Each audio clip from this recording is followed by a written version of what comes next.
think your guest is in. Oh, hey, wait a minute. Okay, we guys, got we're somebody. back, and my featured guest segment is sponsored by Hip and Hippie. Hip and Hippie is a planet-loving company known for its high-quality, earth-friendly, 100% recyclable candle line and natural body care products. It's no wonder eco-supporting people love Hip and Hippie, hipandhippie.com. Guys, let's welcome Miles Nielsen to Barside Jive. Hey, Miles, how's it going? Pretty good. How you doing? Good, man. Good. Glad you could join us. Are you Me in? too, man. Are happy you? happy to do something. I've been pretty slow on work. I bet. Yeah, I bet. I bet it's been tough, man. You've just been hanging around the house. Yeah, I got like a new blower and a weed whacker, and Oh God. Yard tools, man. That's a sin, man. No, that's awesome. That's the shit. No, it's not either. That's the shit that they give you for Christmas when they don't like you. yeah. Well, it's like my friend who's like, man, I moved into a condo. I've got this weed whacker and blower. You want to buy it for $100? I'm like, yeah. Probably need to do my own yard work this summer because I'm not touring at all. I ain't got nothing else to do. That's great, man. That's great. Women bitch about getting irons and sewing machines and Vacuum pots and cleaners. pans for Christmas, and they turn around and give us a freaking weed whacker. To do work outside. Yeah. What the hell's up with that? So we don't want you in the house because we're busy cleaning it. Because we stink. So, Miles, are you in, I guess you're in Rockford at home? Oh, Rockford, Illinois. Lovely Rockford. Yeah. It's a cool place, Yeah, man. it feels like Louisiana here right now. It's like 94 degrees and super humid. Is it? Yeah. It's great for a guy that doesn't like to wear shorts. Speaking of shorts. Yeah, we just had a segment on that. Well, tell me, I guess, is Mary's place open? Mary's is open. Mary's is open. Yeah. They actually, I don't know, about a year and a half ago or so, they have paved this little area behind the club, and they never really did anything with it. So now it's like that's their patio. So they put up some tents and some canopies out there so people hang out outside. Some people that are brave enough, they go inside. Well, I haven't been there, but I've driven past, and yeah. I've almost gotten the courage up a couple times, but trying to curb my alcoholism a little bit, which hasn't. I mean, that's a total lie, actually. It sounded good on camera. It did. Yeah. I was believing you. Yeah. Yeah, we were actually believing you for a minute. Dude, I'm a good liar. I swear I wasn't going to do this. I really wasn't going to bring up till the very end your dad.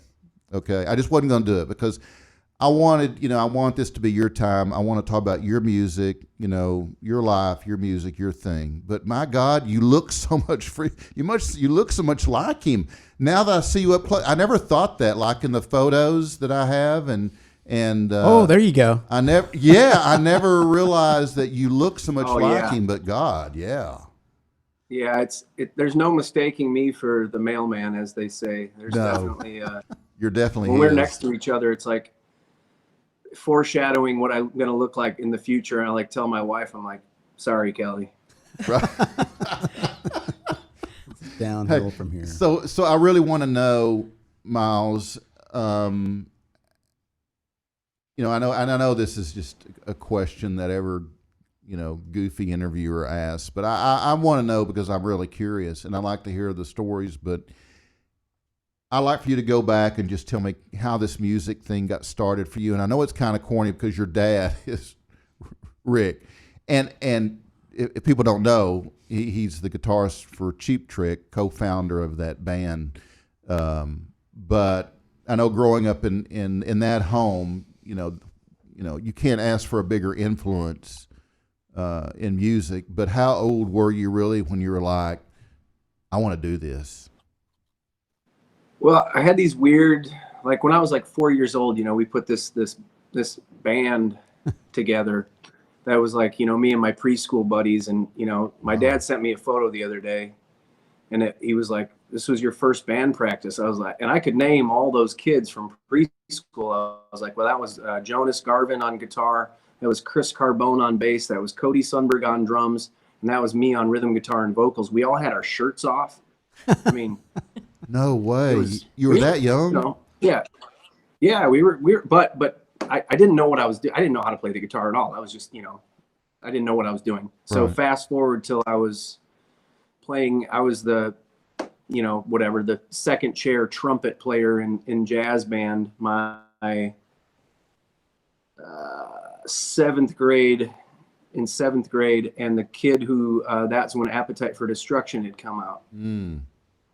And this kid, Dan O'Brien, he had this yellow Ibanez, with the handle, which was pretty badass, I must say. And, he played Sweet Child of Mine, and it sounded just like the record. And I was like, what you can do? Like, I never even really realized like that I could do the same thing as my dad in that sense. So it wasn't until seventh grade. And then the next day I went home and I said, I want to play guitar. And my dad gave me a Greco Super Real Les Paul. It was a knockoff of a Tiger Top, Flame Top Les Paul that looked a lot like what Slash was playing in the Paradise City video. Right. And I just dove in head first. There was a guy up the street from us named Tim Rowe. He played in this band called Tim Rowe and the Saucers, and he was this kind of weird, quirky kid. And I would walk with my guitar through the backyards of our neighborhood and walk into his house, and he would, I'd pay him $10 for an hour lesson, and he would teach me, like he just taught me chords and little things. He taught me the Munsters riff and, things like that. And I was like, man, this is the greatest thing. And then my brother, who's 18 months older than me, he's like, he would bring his friends over and they're, what's wrong with your brother? I'm like, why'd they say that? They're like, every time he come over, man, he's just in his room with his headphones on, just playing guitar. So I just dove into it. I thought it was the coolest thing in the world. And then when I was 14, so like a year later, I played out in this really, really pedestrian band that we had put together, at 14 years old. And I remember there was these two girls that wouldn't talk to me in school. And then they saw us play at Energy nightclub. And they came up to me right after the set and they were like, you were so great. I didn't even know you could play and sing. I'm like, yes. Yeah. So, from that, then I proceeded to, I guess, be a poser for a handful of years until I really figured out, spent the time crafting the instrument and the voice and the songs and stuff like that. So then I went away to college and started singing. I was a classical voice major, which my grandfather was my dad's dad is an opera singer. He was a tenor, and he's a wildly talented guy. But it was 3 generations of Nielsen. He took me down to Illinois State with my dad, and I had my vocal tryouts to get a musical scholarship down there. So I was a voice performance major for about 2 years until I realized I didn't even know what that meant. Wow. So I left school and I went and got my recording engineering degree so I could twist the knobs. And then I went to work for Steve Albini in Chicago. And after about 2 years of that, I quit to go on the road with a band called Harmony Riley. And we toured for about 7-8 years. And my brother Dax was in that band. And we did some wildly insane things that I never thought I'd do musically, like open up for really cool bands all over the country. And that led me to where I am now. Right. Which is sitting in Rockford without a job.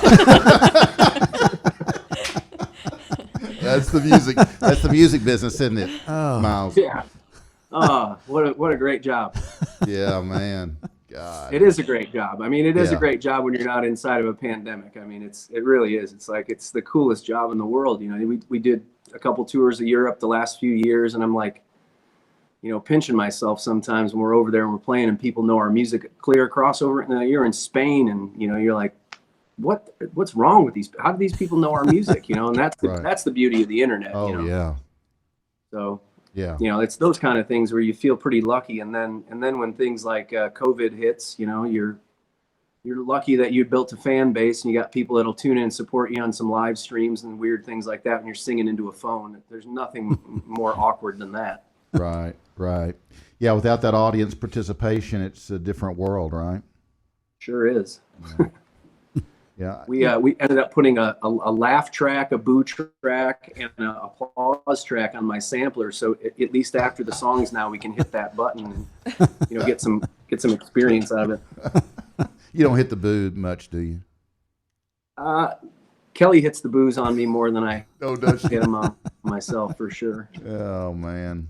So you guys, How's Dallas? Dallas is probably the same as Rockford. I mean, it's hot. It's cool here. I mean, it's cool living here, but it's hot and humid, and everybody's I mean, everybody's really kind of getting out. The bars open, but then they closed, except for those that have 50%, at least food sales, or over 50%. But it's probably the same as there. I got to ask you though, being Miles Nielsen, I bet you've got a really cool mask. Let's see. Dude, see, I knew it. I knew it. Oh, I knew it. I knew it'd be a cool mask. Trash. It says That's awesome. trash. That's awesome. I love it. Yeah. I knew it. I knew you'd have a I'm cool. a fan of, Yeah. I'm a fan of picking up after yourself, Right. Right. Well, so I've got a good story about Dallas. Actually, there's I was at a Dallas Mavericks game. I went to a guitar show with my dad. I think it was like 1991, and we went to see a Dallas Mavericks New York Knicks game. And I came out, and there's this guy. He's like, "Hey man, you want to come to the show?" He hands me a flyer to the show, and he handed my dad one too. And my dad's like, "Who was that bum?" And I'm like, "That was Kevin Kinney. That was Kevin Kinney from the band Driving and Crying." And my band at the time was playing Fly Me Courageous. That was one of the covers we did. And I was like, we have to go, and he's like, well, it's a 21 and up club. I'm like, well, can't you pull some strings or something? I mean, can't you like go in the back door or something? Come on, Dad. No, come on, Dad. And so we did. We went down to Trees in Deep Ellum. Yeah. And great place. We saw Driving and Crying, man. It was killer. Yeah, I bet. And then fast forward like 25 years, I'm on tour with Driving and Crying. Kevin and I are buddies now. Wow. That's How cool is very that? Very full circle. Yeah. It's life has a habit of doing that, right? Bringing you right back. Yeah. Yeah, the Trees. Well, I see your AC/DC shirt, and I'm like, didn't Back in Black come out 40 years ago yesterday or the day? Yeah. Great album. Yeah. Man. Yeah. That album would come out now and destroy. Dude, seriously. Yeah. I mean, yeah. I don't know what honestly, I don't know what the younger generations are going to do for music except listen to the same stuff that they're listening to now. If you've ever taught a rock and roll camp, which I've been fortunate to do that and unfortunate to do that at the same time. Yeah. They all play the classic songs. Yeah. They want to learn AC/DC. They want to learn, they want to do all the same stuff that Led Zeppelin. They want to do all the same classic stuff that I wanted to do it. And we didn't have a rock and roll camp when I was a kid, but we made our own, we made our own bands, and we all learned the same covers. And like 30 years later, they're still doing the same covers. Dude, you didn't even have YouTube. I know. I had cassette. Okay, yeah, those are great. But still, I'd have to fast forward cassettes back and forth, and like actually use my ears, Yeah, absolutely. Yeah, oh man. But I'm fortunate because my ears are better for it. Yeah. Well, I think probably you learn better that way.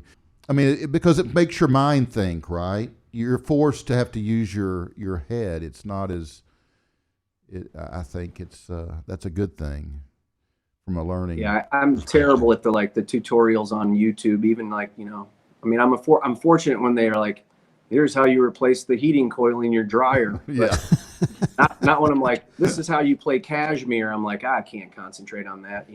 I'm too busy looking at the guy's hair or like what he's wearing. I do the same thing. I can't concentrate on what he's actually playing. Next thing I have to rewind it like 70 times, and by the end of it, I'm like, well, I didn't learn a damn thing. Right. It's just wasted time. And then I just have to go back and put in the cassette and like learn Cashmere how I used to. Right. So are you guys, I guess, after COVID, Rusted Hearts, you guys, I guess, will get busy playing again? You working? I sure hope so. You working on new material, or what's going on there? Yeah, we're actually starting a new record on the 18th of August. We're going to get in studio and start cranking on some new songs. And That's pretty much, we've been rehearsing though on a regular, like every Tuesday, kind of just saying like, if we can do nothing else but get together in a room and jam, that's still fun. Yeah. Yeah. Now, have y'all, It still, have you still guys been keeps doing everybody, in shape and keeps everybody tuned in together. And we talk about, hey, we could, we're talking about trying to do some things that are maybe throw like a camping festival on the farm that we have a studio out on 12 acres. And we're talking about doing like a, socially distanced kind of farm camp out kind of thing where we allow people to, bring their campers or their tents, or, we'll have a big bonfire. We'll play a couple sets and then we'll do like a Sunday morning songwriter thing and then let everybody kind of go about their day. But we're trying to put some things like that into motion, like an early fall, mid-fall kind of festival when the weather kind of breaks from the humidity here. So Right. trying to put a few things like that together, because I really, we've got about 4 shows on the books, but as every day comes closer, those things start dropping off. Yeah. Mm. Yeah. So we're just looking to do some things on our own, which, as you guys probably know too, like Live Nation's buying up all the music venues. Oh yeah. They're going to have them, they're going to own everything. So coming out of this, it's like 90% of all the independent music venues that we know aren't going to be in existence. And that scares the shit out of me. Right. And, but in that sense, we're going to have to rethink how we go about doing our things, like a smaller independent band. Right. Right. I don't see ourselves doing Live Nation shows anytime soon. That, we take, every dollar that we make, we need to, that counts for us. So to start splitting money with someone who's a big $1 billion corporation really doesn't sit too well with guys like me. Mm-hmm. Right. Right. So I wouldn't think so. we'll see how it all, we'll see how it all plays out. But, I don't know, it's one of those things where I think you look at the way things are, the current state of affairs, and, it's like that, you hate to say it, but it's kind of survival of the fittest when you get down to it. It's about reinventing yourself. It's about, resiliency and seeing how, if you're meant for this industry, you're going to survive this thing. It's just probably going to look a little different on the other side of it. Right. Hey, Miles, let's stop a minute and let's let the guys hear some of your work. And I'd like to start with heavy metal. Awesome. That'd be cool. Yeah, that's great. Okay, Jay. Number 12, Jay. Coming up now. Yeah, number 12, Jay. Heavy metal. I love this one. Well, here we go. Sounds about like our live shows right now. Yeah. Yeah. There we go. Yeah. I just plugged my guitar. My heart is heavier than metal now. My eyes so swollen by the booze. I don't know what I did or how I've gotten here. And all I know is that's the truth. I wanna swing you back and forth just like a pendulum, and let you know this is a ride. And then I feel just like a kid inside a candy shop, and everything is on the house. Act like animals, just like animals. Act like animals. My head is pounding like 1,000 hammers at a time. With every nail I cross the line. I wanna treat you to the finer wines and all the lines, and let you know that I'm a prize. Act like animals, just like animals. Act like animals. Who are you? Who do you think you are? I didn't think that you would go that far, but you did. You did. And who are you? And who do you think you are? I didn't think that you would go that far, but you did. Oh yeah, you did.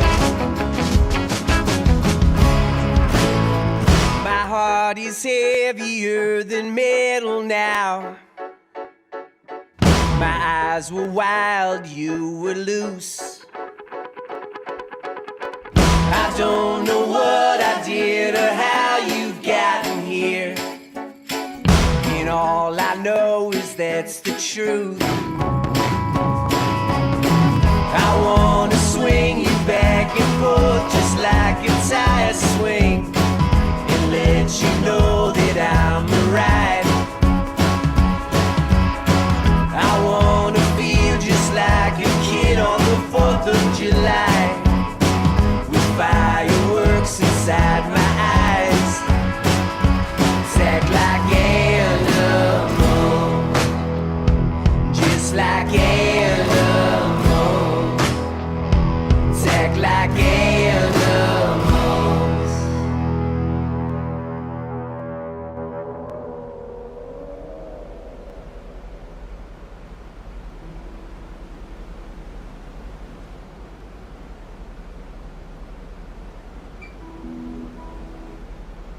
All right.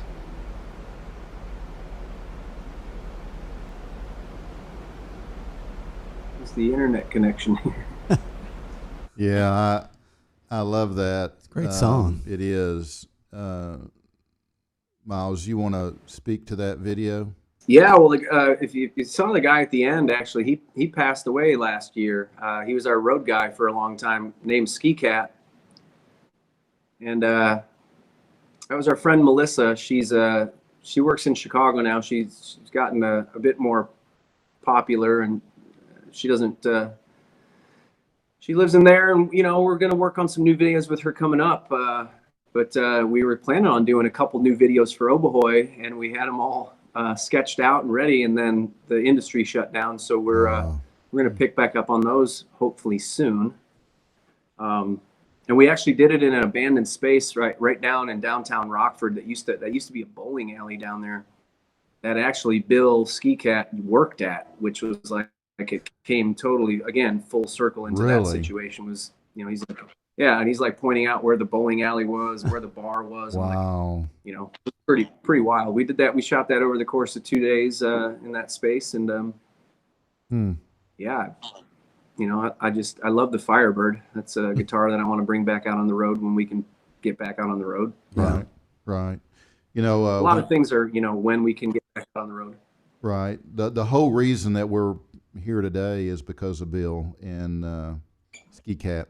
And because when I was in Rockford, I met him, and he kind of became our travel host while we were there, and showed us around, and so we ate, had meals with him, and spent a lot of time drinking with him, and we became good friends, and stayed that way, from a distance. But he's the one that turned me on to you guys and your music, and so I really, that's great. I appreciate the hell out of Bill. So sorry that he's gone, but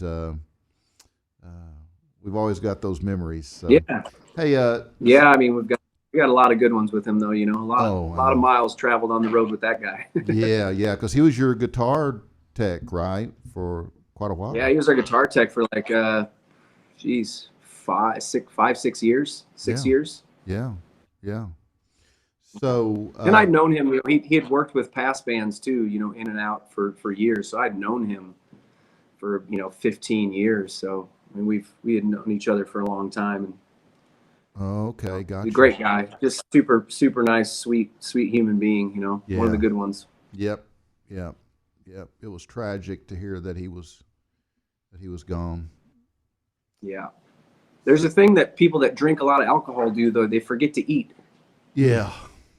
And all of a sudden, like 3 days go by, and he's like, well, I haven't eaten in 3 days. I'm like, man, I can tell, you need to start eating some food. So, it's one of those things, like, if you're going to drink, you got to eat. Yep. Yeah. So, yeah. I mean, not to bring everything down, but. No, it's good. Reality sucks. Yeah, he's probably looking at us, laughing about the fact that we're talking about him. Oh yeah. I actually just pulled out 2 of his the Ski Cat Johnny Cash shirts today. Did I'm gonna you, give those away on our stream this Thursday. So dude? I'll buy one if you'll send me one. I'll pay for it. yeah, for sure. I'll look and see. I'll send you one. I'll take one. I'll pull one aside. I won't put it up for giveaway this week. I'll send it to you. Dude, I like I say, I'll pay for it. I want a large, but if you Okay. got it in Don't large, don't you send me a have to pay for small. it. I'll send you one. I don't, whatever, but I would love to have one. He actually gave me. I probably owe you because he actually gave me one of your albums. Oh, yeah. Okay. All right. Yeah. That's why I'm on here now. I'm here to collect it. There you go. Yeah. Pay up, DC. So I figured this was the only way to find you. yeah, I know. Right. So you gonna play for us? Is that what you got? I got a guitar. I figured it. Yeah. It's really hard for me to sit and just listen to my songs. It's like Yeah. I'd maybe just rather do a song with you here. That's all right. Why don't you? Maybe Yeah, back that's up a little awesome. bit, That's awesome. But I figured I have a couple guitars in the living room here, and I was like, why don't I just play? So How many do you own? like 35-ish, but mine are all like players' guitars. I don't own anything that's worth anything more than a couple $1,000. I get guitars to take them out and beat them up, and Right. over the last few years I've gotten so into like writing and recording, over the last, whatever, 6, 7, 8 years that I pick up I've got like a super cool baritone acoustic guitar that I picked up that's really great for writing and recording. And then like this guitar here is a custom made guitar from Thomas Guitars. He's a builder down in Central Illinois. I've got 2 of his acoustics now. I'm looking at I don't know, there's a Gretsch that my dad got me. He got all his boys Gretsch guitars for Christmas last year. Wow. Like a seafoam green Gretsch that I have hanging up, and but all of them are just player guitars, So if you break into my house, you're not going to get anything that's going to be worth that much. So Now, you'll get bit by an 85-pound boxer, and you might get shot by a 9mm. So I would just stay away. But yeah. this is let's see. If you want to do a song here, maybe I could convince my wife to sneak in here and sing harmonies too. But Oh yeah, you've got a project together now, right? yeah, it's a thing called Weep Willow, and it's very we put out 4 songs like 2.5 years ago, and then we've got another 4 songs that we'll probably put out in another year. That we just, it's kind of back burner stuff, but since the COVID stuff, we've been doing a live stream every week, just the 2 of us. Right. And this is Kelly, everybody. Hey, Kelly. Hi. And so we'll do this song called Hannah. It's off of or do you want to do Howl at the Moon? Maybe Howl at the Moon's better. We did this one's off the most recent song or album Obohoy, which is based on an imaginary friend that I had when I was a kid.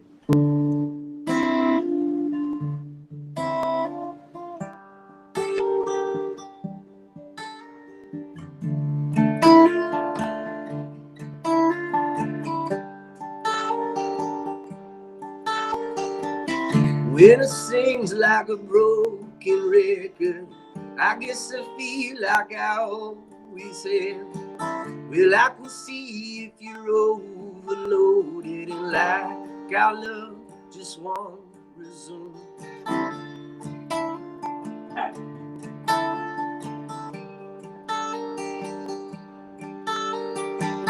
So I leave, get broken, loaded. I guess I feel like I'm lost again. And like a rope that's worn, I'll hold you closer than I ever have. Howl at the moon, the angels sing the tune.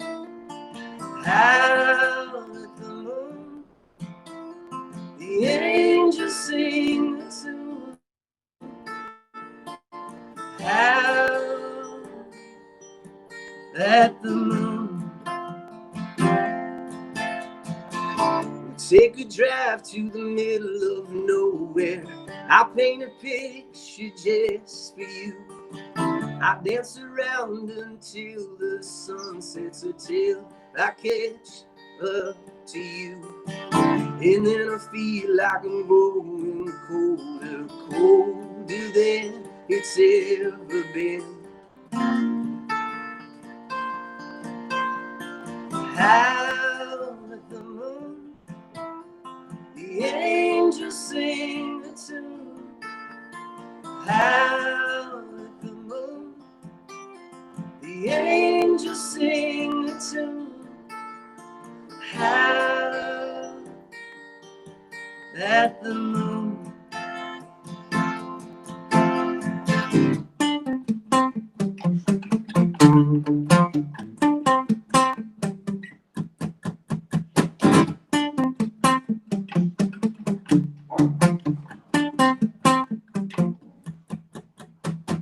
Somehow it's clear, yet really broken. I guess our love won't resume. Well, I can see if you're overloaded and like you have grown tired too. And then the moon's getting closer, closer than it ever has. Howl at the moon, the angels sing a tune. Howl at the moon, the angels sing a tune. Howl at the moon. Howl at the moon. Awesome. Woo! Man, that's good stuff. I don't know if you guys could hear. Yeah. Hey, I nice don't to know meet if you, guys Kelly. could hear, but all the song, all the sudden the dogs started like wrestling around the house. Yeah. I Hey, would you go didn't. wrangle the dogs. Yeah, they were like, "Oh, we're supposed to howl at the moon, okay?" They're like fighting in the living room. We've got two, an 85-pound boxer and like a 25-pound Chihuahua Terrier mix, and he thinks he's 100 pounds. That's awesome. Dude, you didn't even have to push the applaud button. No, thank you. Yeah, it felt nice. It felt natural. That's awesome. So now, Wow, that's beautiful. tell me again, you and Kelly have this separate project, and what's the name of it?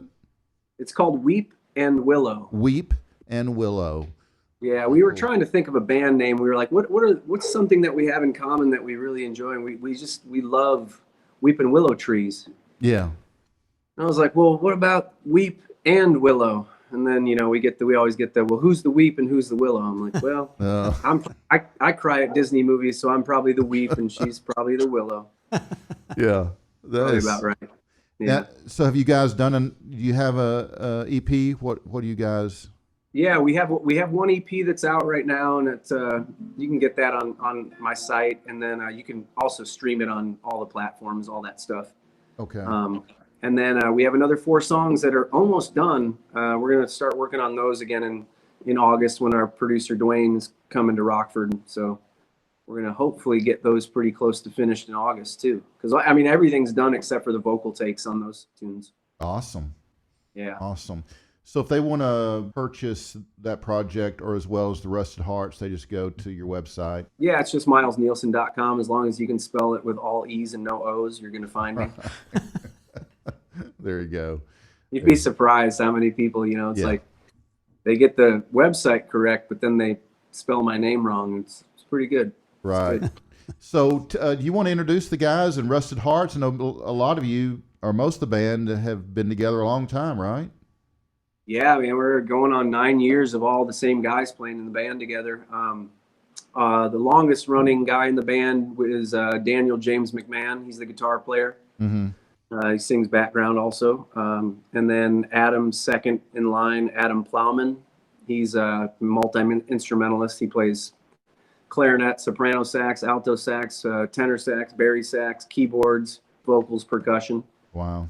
He's like your dream independent musician, salary guy, because he's like, it's like hiring 3 guys in one. Right. Right. And then Dave McClellan on bass. He's originally from Cincinnati. He's a Cincinnati guy. good story about meeting Dave that I'll get back to once I introduce the drummer Jeff Werkel. He's the homecoming king of Stillman Valley High, a small town of 2,000 people just south of Rockford. And his mantra is smoke weed every day. That's he has that on his sampler. It's pretty great. When we introduce him, it's like he usually plays either something from The Chronic or that line there, smoke weed every day, you know. It's 420 then, somewhere. yeah, it's funny because, like, you know, again, full circle kind of things. You know, Cheap Trick's doing the Dream Police album. Well, actually, prior to the Dream Police album, Cheap Trick was doing the Sgt. Pepper stuff out in Vegas. Mm-hmm. And they had hired some background singers to do a lot of the harmony parts. And Dave actually was one of the background singers in that project. So he was one of the background singers for the Sgt. Pepper's thing. And then when Cheap Trick decided they were going to do the Dream Police stuff with the orchestra in Milwaukee, Dave also got the gig for that. And then he came out to see the Rusted Hearts play in this in the little pit bar, like side club at the casino that we were doing the shows at. And he's like, man, I really love your band. So I gave him the records, and then I don't know, like 3 weeks went past, and all of a sudden he's like, I said, well, you know, he's like, hey man, just so you know, I'm living in San Diego right now, but my girlfriend and I are breaking up, and if you're looking for a bass player, and I swear to God, not 2 days before that, our bass player, Andy, at the time, pulled me aside. We went out to lunch, and he said, hey man, I got to leave the band. I'm giving you my month's notice. So he got a job, and he had young kids, and he was leaving the band. So there's Dave shows up like out of nowhere. I don't even know Dave played bass. And the best part about it is I never even heard Dave play bass when I said, hey, why don't you move to Rockford and be in the band? Wow. Yeah, like, I don't know. I figured if he could sing that well, I was like, well, if you can sing that good, you're probably pretty good on bass. So the first time I ever heard him play bass was when we rehearsed for the first time as a band. Wow. And he's been in the band for like going on 9 years now. So pretty good. That's cool. You know, your drummer, he reminds me so much of Bun E's photos when he had long hair back when he was a real young guy. Looks just like him. Yeah.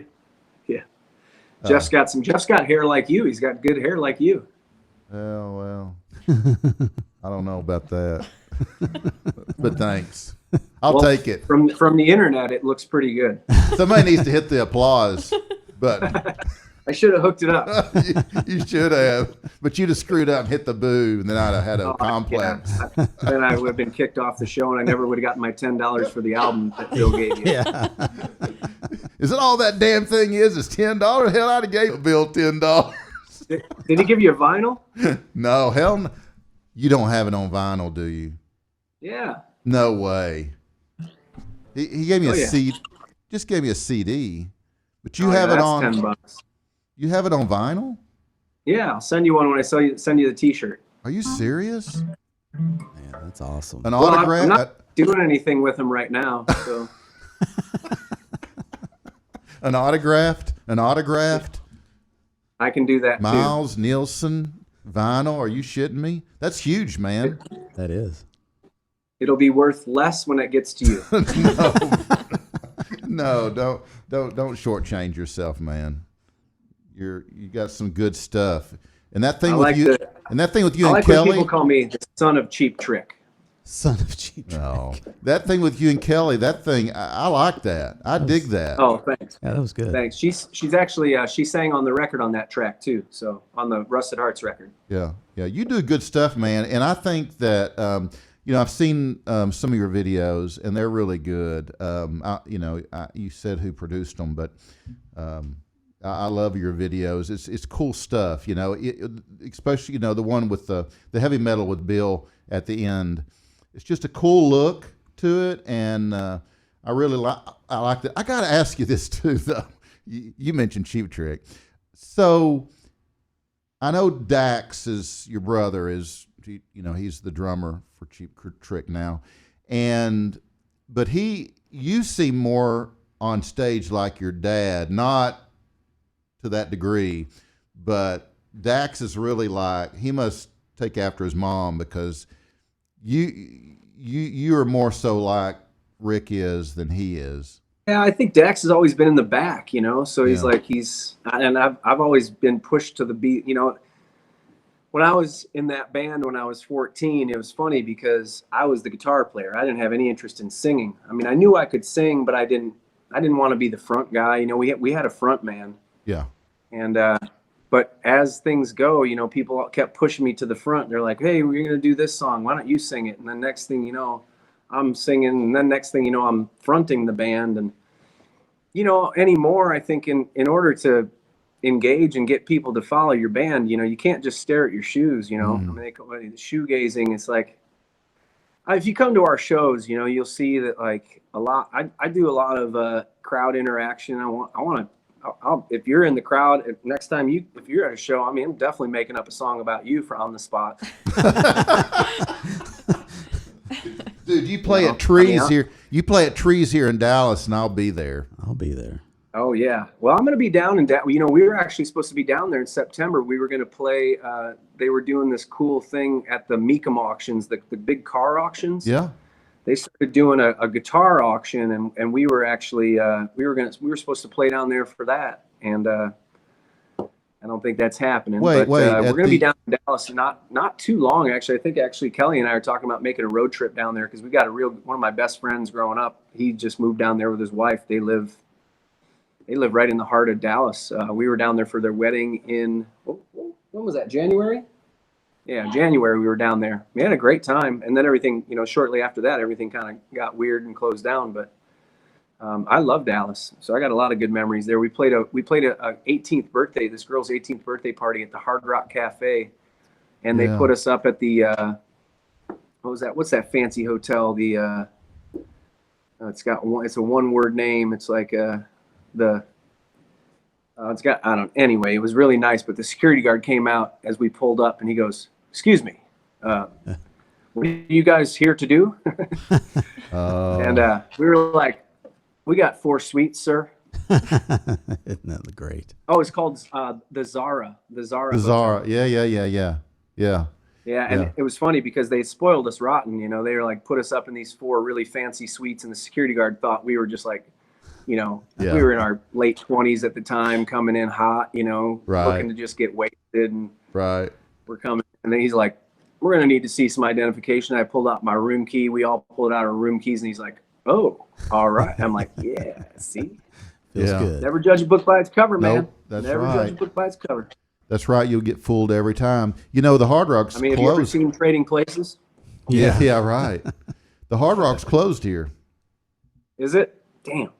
Well, they. And they're supposed to be opening a casino, Hard Rock Casino here. My dad's pretty involved with that. Really? In Rockford? Yeah, of all places, right? Wow. Yeah. Yeah, they just approved it. That was in. Geez, that was probably in October. They got it all approved and everything, and now we're just waiting for the pandemic to end before it can go into any sort of construction phases. So they're going to have a Rick Nielsen room? I think the whole thing is going to be a lot centered around my dad's guitars. Really? And Cheap Trick. It's going to be one of the only Hard Rocks that's centered around a specific artist. Wow. How cool is that? Yeah. So, wow. I mean, with all this stuff happening, who knows if it's going to come to fruition, but if it does, all the plans look amazing. So. Oh, I bet so. Yeah. Yeah. I mean, my plan for my year 2020 looked amazing too. I think everybody's. Everybody's did. Best year of my life, man. Best year of my life. Hey, now I'm doing yard work. Yeah, weed whacking. And 2020 goes tools. 2020 goes. Hold my beer. You want to play some more music, or you want me to play something? No, I'll do another song for sure. Awesome. What are you gonna play? What did you have on? What did you have pulled up that you were going to play? I had. Hang on, I'll tell you. Besides heavy metal, I had "Shine Your Light," "Strangers," "Kentucky." Okay. Well, why don't I do Kentucky? Because "Shine Your Light's" pretty depressing. Although it's a good song. I've played it. I call it our crossover tune because I've played it at 3 weddings and 3 funerals. Oh wow. Yeah. It's a cool song. That was let's see. Kelly might be around here too. She can chime in if she wants, but I don't know where she went. She's like taming the dogs outside. She's like Tiger King, but Tiger Queen. Tiger Queen. They're outside. Well, Kentucky, Kentucky, oh, why do you want me? Why do I lay at your feet? Well, you know I am easy and porous for whiskey. Arrest me and put me to sleep. Well, Kentucky, Kentucky, you make it so easy. Kentucky, you're killing me. And now smoking is sexy and cigarettes haunt me. Sweet little southern dreams. Well, the ashtrays are smiling as I try to fill them. The hand that she wins every time. Well, Kentucky, Kentucky, you make it so easy. Kentucky, you're killing me. Dear Kentucky, you're killing me. Well, now what were you after? Now I'm a disaster who needs looking after. Let's hang from the rafters and sing.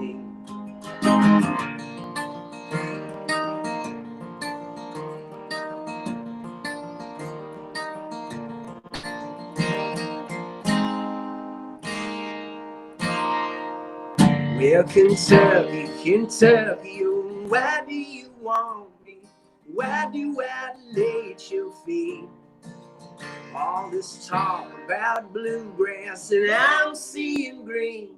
In Lexington, that was obscene. Well, Kentucky, Kentucky, you make it so easy. Kentucky, you're killing me. Dear Kentucky, you're killing me. Dear Kentucky, you're killing me. Wow. Wow. It's good stuff, guys. Thank you. Yeah. Real applause, man. Yeah. I mean, sort of like virtually real applause. Yeah. Yeah. It was real on this end. Yeah. And it was heartfelt. Yeah. Oh yeah. Well, the fortunate thing for us is we have no other way to be than sincere at this point in our lives with our music. You know, Yeah. this is what we do, and this is who we are, and you know, we're not told by any corporation or any management label or any record label that we have to do things a certain way or look a certain way. Or, I mean, I probably would dye my beard brown if they didn't know any better. If they, you know, they're like, well, you need to be more of a sex symbol. I'm like, well, I'm going for the gilfs. Can you say that? Can you say that on internet radio? Oh yeah, say you anything can. on Yeah, you totally right. can say whatever you want to say. Like, you know. Yeah, But, I'd you know. never heard that before. Actually, I want to write that down. Could we write that down? Yeah, I'll get that down. I got that. I'm going to use it next week, Gil. next Monday. on your dating profile. Yeah, there you Guys. go. No. But there is. But you're right. Oh, that's sad. But you're right, Miles. I think there gets to a point in your life where you've been through so much: death, divorce. You know, good things, bad things. But you have so much life experience that you just go, "Fuck it, I'm just going to be me."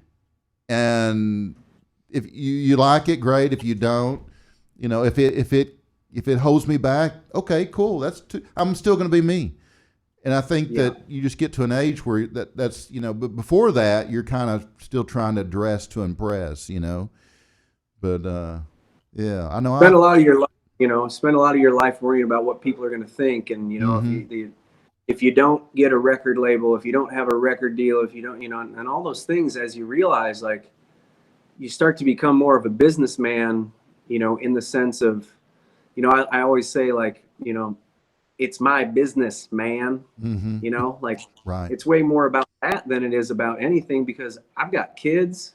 I have a wife who also is a musician. I mean, we're destined to fail in life. You know, we're like two musicians marrying each other. Like, are we insane people? You know, Yeah. the thing about it is, though, what we want to do in life is, but you know, we want to be able to write our own path. Yeah. create our own thing. I want to be able to, if I want to put out a dance track, you Yeah. know, at 45 years old, I want Yeah. to put out a dance track. Right. You know, no one's going to be like, well, it's just not, people aren't going to get it. I'm like, my fans get it. Yeah. They've been to our shows. You know, our shows are unpredictable and we're all over the place. We'll put, you know, I'll do dumb shit like all day long and don't care. Right. Because the people that come to our shows, they know that like the reason they love our band is not because, you know, we're a bunch of face jocks up there, you know, it's because we're a bunch of real guys, you know. We're 5 characters that, you know, you go come see our band, they're like, which one's your favorite? You know, and everybody's got their nicknames. They're like, oh, I like Danny Mac, or I like Work Dog on the drums, or I like Fast Dave on the bass, or I like the Dark Lord on the keyboard, you know, and you're like, you suddenly realize like we're like comic book characters almost, you know. Yeah. Right. And people love you know what people love more than anything, and I think the real truth of it is, especially in today's world more than ever, they love honesty. Yep. You know, I mean, all people want is to know the truth. Yeah. And you know, we don't get it in a lot of aspects in our life as you know, American people, or just as people in general. But the one thing that I think that our band, you know, has and we continue to do is we're just making honest music from an honest place, and we're Midwestern blue collar guys, you know, at heart. So that's all we know. So it's, you know, we're not in this to get rich, because if we were, man, we would have quit a long time ago. Right. You know, I have no doubt in my mind that things will be working out pretty well for you, Miles, as long as you do what Kelly says. I like you. I like you a lot. Don't fuck it up, Miles. Don't fuck it up. I want to ask you about she's out of here. She's like, I'm gonna go. I just recorded that. Now Oh yeah, I'm drawing up the papers. You'll be hearing it in your sleep. So Yeah. So tell me, as we get ready to close here, Miles, how would you describe growing up in a house with your dad? You know, people ask me that a lot, and I have the same answer almost every time, which is it's not that exciting, is that I didn't know any different. So, Yeah. you know, when Hart would come over to the house, or Aerosmith would stop by, or, you know, I mean, and it wouldn't be frequently because we live in Rockford, Illinois. So whatever band was touring through, Yeah. you know, we'd get Alabama sometimes, and I was like, Alabama? That's country. Yeah, that's country music, you know, like what? But then, like, you know, the band Sparks was over at the house, or then Roy Thomas Baker lived with us for a while. You know, Todd Rundgren stayed at the house, and all these different things. Wow. And as I was older, I looked back at it and really had this huge appreciation for it. Mm-hmm. But when I was a kid, I mean, my dad would show up from being on tour for 3 to 9 months at a time without seeing him. You know, we'd get a postcard, and it usually would arrive after he got home. You know, but he would wake up after being gone on tour. He wouldn't take 3 days off and lay in bed, and he would get up the next morning, make us all breakfast, and drive us to school. Wow. You know, he did a really good job of, I mean, whether he felt like total shit because he would come home and get hammered, and I know he would, because I would see the recycle bins, you know, and I'm like, he did a really good, he might have taken us to school and then gone back and slept the whole afternoon, but he did a really good job of trying to be as normal of a dad as he could, you know, inside of, I mean, he went from like 1978 of being a bar band to like all of a sudden in 79 to 80 becoming one of the biggest bands in the world. Right. I don't know that I could keep it together that well. Yeah. You know, I mean, I bet the whole, like, I bet every band that comes from the 70s, you know, the 60s, the 70s, even in the 80s, and probably even in the 90s, is probably thankful they didn't have social media. Oh yeah. You know, because I mean, there was this perception of being a rock star that you were because people didn't see your, you know, everyday life or your, you know, your Snapchats or your, you know, all these things, like, you know, your boring ass pictures of your breakfast food at some cafe that you're at. Like, who cares? I don't care about that. I want to see you, like, you know, slamming a shot of Jack Daniels with Slash, you know, and then punching him in the face because he tried to take your hat off. You know? Right. I mean, that's the kind of stuff. And that did happen at my parents' house. And I was super pissed because Slash was my favorite guitar player at the time. And my dad punched him and the party was over and they had to leave. No way. Yeah, they had a tequila drinking contest, and my dad kept saying, "Slash, if you try to take my hat off one more time, I'm decking you."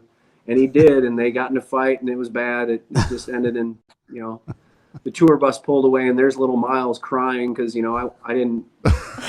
No Slash is gonna Your hate hero. you. There goes your hero. Yeah, my hero just got socked in the face by my dad. You know? Did they ever make up?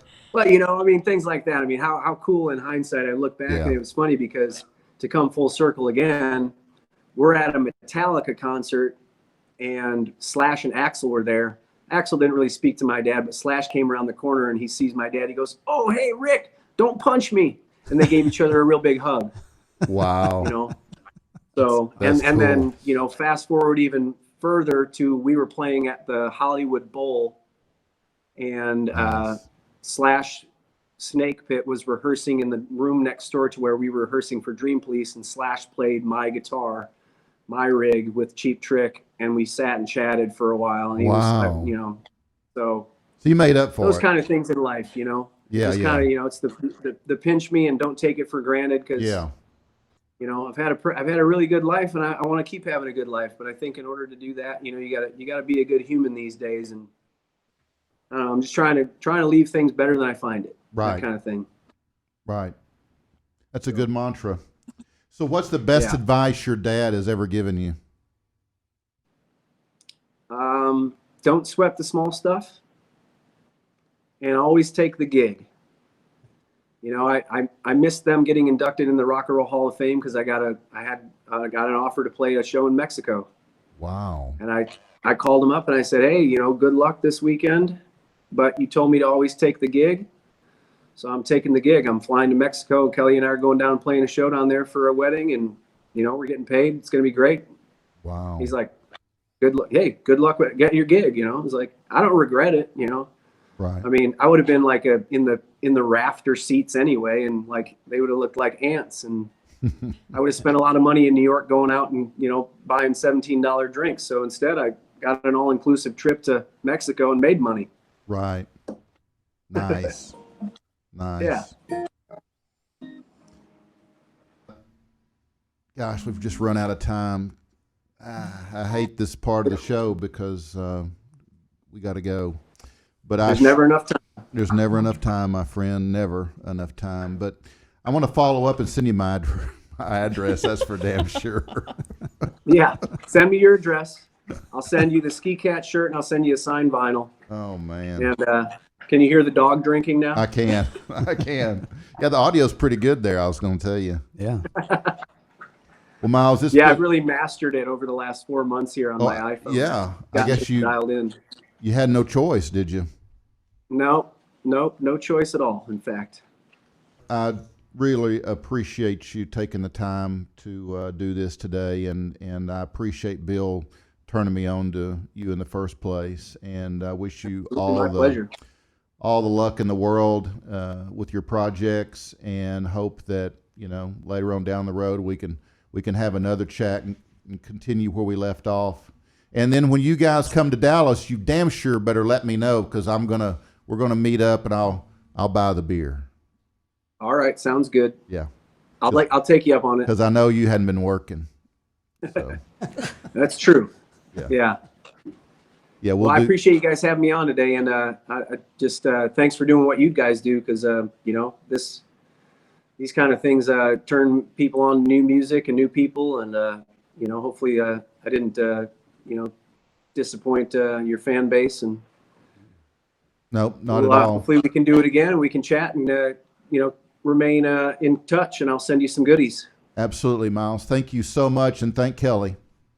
Will do. Okay, you guys, sir. be good. We'll see you. Thank you. Thanks, Miles. Have a good day. Bye. Bye. Guys, that was Miles Nielsen, his band Rusted Hearts in Rockford, Illinois. And I really appreciate him coming on the show this evening. It was a blast getting the opportunity to chat with him. And I just want to remind you that all of my content is on YouTube. Just search for Barside Jive Live. And I need to throw out here that we are not responsible for any incorrect or inaccurate information caused by our broadcasts. We do assume, however, all responsibility for the satirical nature of its content and for the fictional nature of any and all content. All characters appearing in the articles of the broadcast, even those based on real people, are entirely fictional, and any resemblance between them and any persons living, dead, or even undead is purely a miracle. Well, I'd like to thank Jay and Jimmy, our production team, for all the hard work they do behind the scenes to make this show possible. And next week, we'll have a brand new show, right, guys? Yes. Say so. You excited? Woo! Bree's got more news. Brad's got more art, Art fashion. stuff. Yeah. Yeah, we're going to talk more about Rome. More Rome. That was good information. More Rome. Yeah. Yeah. More Rome, not rum. No, more Rome. We definitely need some drinks. Yeah. Last time I was in Rome, I was sexually harassed by a Charlie Chaplin impersonator. So there's that. Yeah. That's why Rome fell. Oh. Oh. Well, Brad, maybe you bring the drinks. Yeah, I'll see what I got in my stash. Maybe I can bring the drinks. Maybe somebody will bring the drinks. Someone will.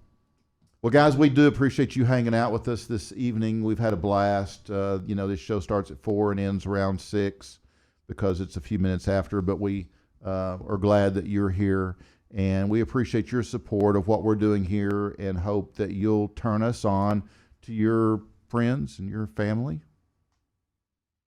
your Yes. followers, Yeah. Yeah. right? And I guess until next time, Bumpa-dee-dee, bumpa-dee. keep it real. Keep on rocking, Bumba-dee-dee. Oh, Happy trails. and you know what? I'm going to do this. I'm going to play this one last song. This is a song, a Cheap Trick song. And it's Rick Nielsen has joined his son Miles on stage. And so I'm going to play this for you guys. Yeah, it's voices. Here we go.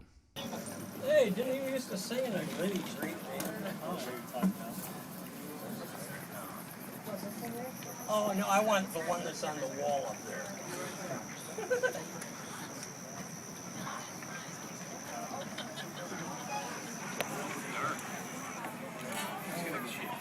I like the fact that these guys think they can kick my ass.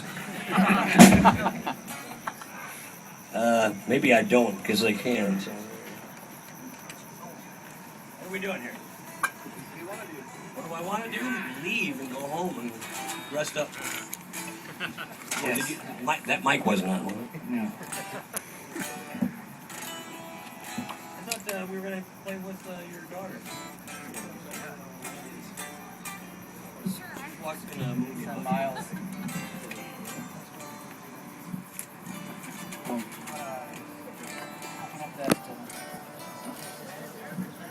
We never rehearse, and it shows, but we don't. I've known you for 30 years. 38 years, how many years? Not that old. You're 28 years? No, that's girls are supposed to lie about their age, not you. Aaron's 38. Right. Okay, It's true. You want to do don't you hate it when guys get up here and don't know what the hell they're doing? I don't know. We do it every week. Just need to pull it off. Yeah.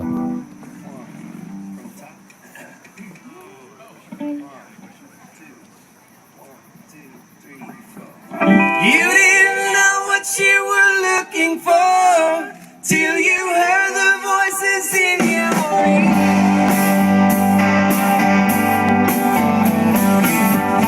Hey, it's me again, trying to see you. Please can I see you every day?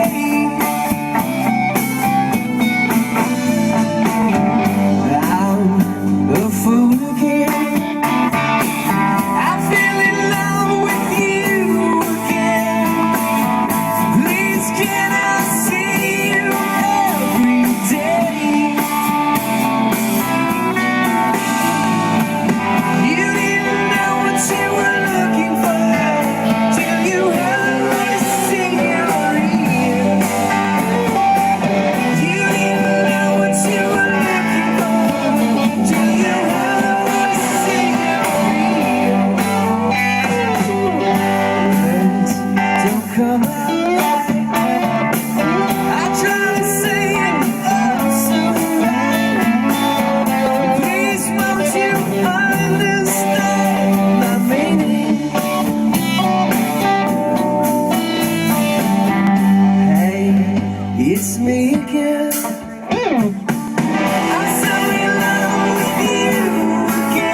to hear a cassette, maybe a mini cassette or maybe an 8-track, I don't know, of him singing that song, writing that song when I was sleeping when I was like 3 years old. I didn't know what he was up to.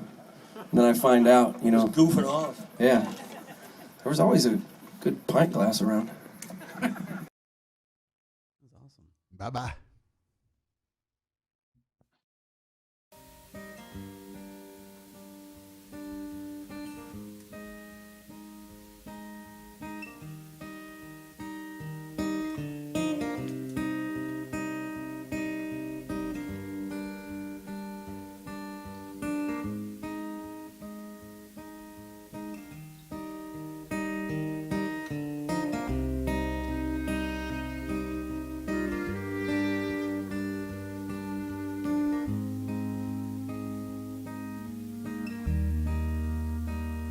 Shine your light, shine it on me. Shine your light, let it shine so true. Shine your light, shine it on me. Shine your light, let it shine so true. And in your darkest hours I will come for you. And all the dying flowers, they bloom for you. Shine your light, shine it on me. Shine your light, let it shine so true. Shine your light, shine it on me. Shine your light, let it shine so true. And in your darkest hours I will come for you. And all the dying flowers, they bloom for you. And I'm waiting to sleep it off. When did I fall down? And I'm waiting to sing you songs. Just let me sing them out loud.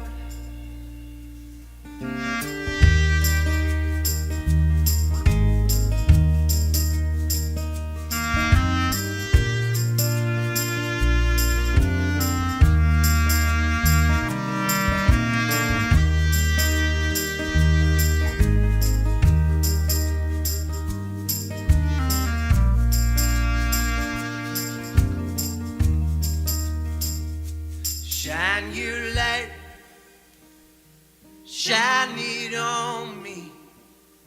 Shine your light, let it shine so true.